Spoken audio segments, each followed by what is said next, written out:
YouTube এমন একটা platform যেখানে আপনি একটা চ্যানেল খোলার মাধ্যমে আপনি নিজের সমস্ত অপিনিয়ন বা আপনি যা চাচ্ছেন শেয়ার করবার জন্য সেটা শেয়ার করতে পারতেছেন। এই জন্য আপনাকে কোনো পেমেন্ট করতে হইতেছে না, আপনার কাউকে সুপারিশ করতে হইতেছে না আপনার জন্য, বা কাউকে ভাড়া নিতে হইতেছে না।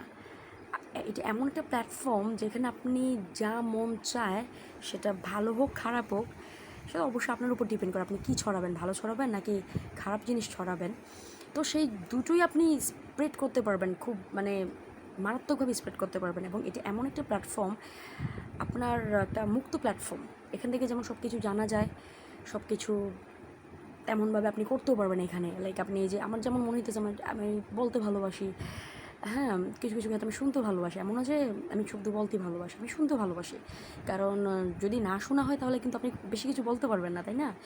তো আপনার কথা বলতে যদি আপনি ভালোবাসেন, কিংবা আপনার এরকম একটা ব্লগ বানাইতে ভালোবাসেন, লাইক যেরকম হোক, আপনি যদি এরকম কিছু করতে চান করতে পারেন।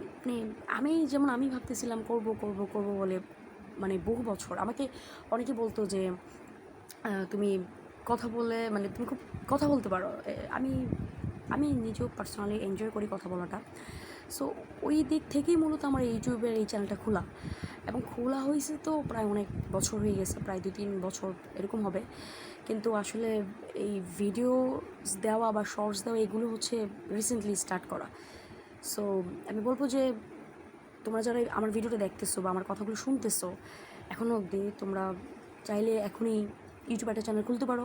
তোমার লাইফস্টাইল অথবা যেই রিলেটেড হোক, তুমি সেই মোতাবেক ভিডিওস তৈরি করে তুমি দিতে পারো। এটা মুক্ত প্ল্যাটফর্ম, এটা তোমার প্ল্যাটফর্ম, এটা তোমার নিজের প্ল্যাটফর্ম। ভালো থাকো, স্ট্রং থাকো।